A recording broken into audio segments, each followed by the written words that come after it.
રાજમાન રાજેશ્વરી ભગવતી શ્રી મેલડીમાં મડખેડાના આદ્ય ઉપાસક સનાતન ધર્મભૂષણ પ્રાતઃ સ્મરણીય પરમ પૂજ્ય માળીના જીવન વિશેની આપણે વાતો કરતા આવ્યા છીએ.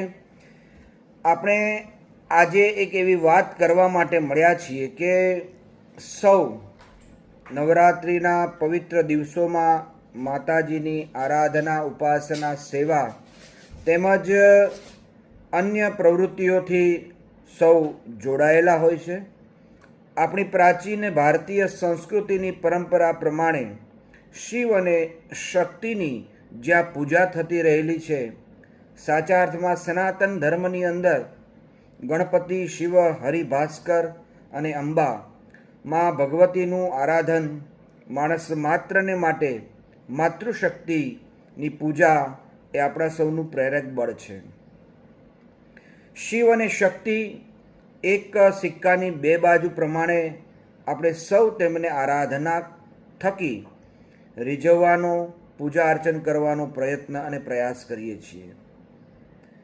વાગર્થા વિવ સંપૃક્તો વાગર્થા પ્રતિપત્તયે જગતઃ પિતરો વંદે પાર્વતી પરમેશ્વરો. જેવી રીતે વાણી એટલે શબ્દ નીકળતાની સાથે એમાં એનો અર્થ સમાયેલો હોય છે.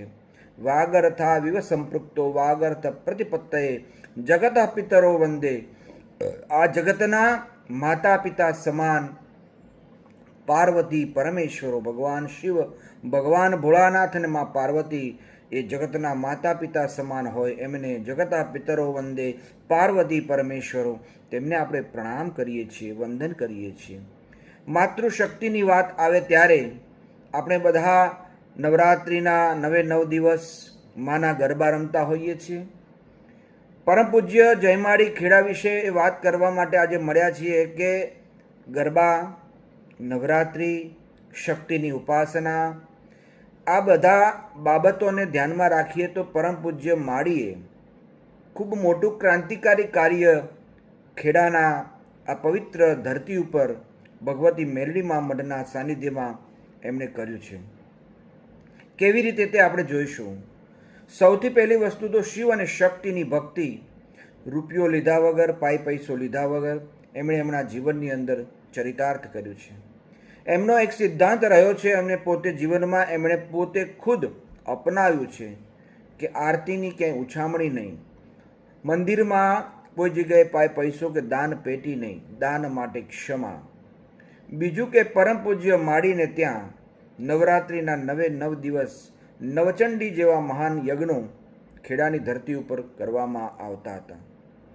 આ દિવસો દરમિયાન પણ કોઈ પણ વ્યક્તિએ યજ્ઞમાં બેસવું હોય તો પાટલાના પૈસા નહીં. જે પણ વ્યક્તિ આવે પોતાના સદેહે સપરિવાર આવે અને આવા યજ્ઞીય કાર્યમાં પોતે નિમિત્ત બને. કેવડું મોટું આ પવિત્ર કાર્ય અને પૂજ્ય માળીની વિચારધારા છે. દાન પેટી નહીં, પૈસાની ઉછામણી નહીં, આરતીની ઉછામણી નહીં, યજ્ઞમાં બેસવા માટે પૈસા નહીં, પાટલાના પૈસા નહીં. તેવી જ રીતે જે પણ ગરબાઓ અત્યારે આપણે ગાઈ રહ્યા છીએ, એ ગરબાની પણ પવિત્રતા જાળવવા માટેનો પ્રયત્ન પૂજ્ય માળીએ કર્યો છે.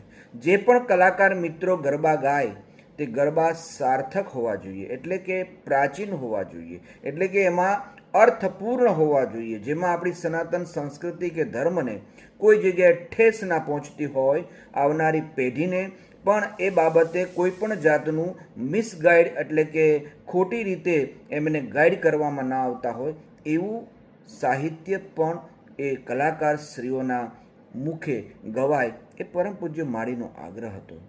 બીજું કે આપણે વર્ષોથી જોતા આવીએ છીએ કે ગરબાની જે પરંપરા છે એમાં પણ પવિત્રતા સાથે ગરબા ગાવાના. સબ બહેનોએ, માતાઓએ, દીકરીઓએ વસ્ત્ર પરિધાન એવી રીતે કરવાના કે આખા શરીરને ઢાંકીને, શરીર એવી રીતનું માથે ગરબો લેવાનો કે જે ગરબાની પરંપરા અને ગરબાનું મહાત્મ્ય અને પવિત્રતા જળવાઈ રહે. પૂજ્ય માળીનો ખરેખર જન્મ પૂજ્ય માળીના ખરેખર જે કાર્યો નજીકથી નિહાળીશું તો ખબર પડશે કે એમણે કેવડા મોટા ક્રાંતિકારી વિચારો સાથે પોતાના જીવનમાં પોતાના જીવનકાળ દરમિયાન જે તે વસ્તુને પોતે ખૂબ જ સુંદરતાથી સરળતાથી આપણને બધાને એનું નિદર્શન પણ કર્યું છે. પ્રાચીન ગરબાની પરંપરા જે તે વસ્તુના વિચારો છે તે ફરીથી આપણે હવે નવરાત્રિના આ પવિત્ર દિવસોની શરૂઆત થાય છે તે પહેલાં આપણે આજના દિવસે પરમ પૂજ્ય માળીને નતમસ્તક વંદન કરી પ્રણામ એટલા માટે કરીએ છીએ કે આપે અમને જે રસ્તો બતાવ્યો છે સત્યનો, પવિત્રતાનો, તે રસ્તા પર ચાલવાનો અમે સૌ પ્રયત્ન કરીએ એવી ભાવના સાથે આજે હું વિરમું છું.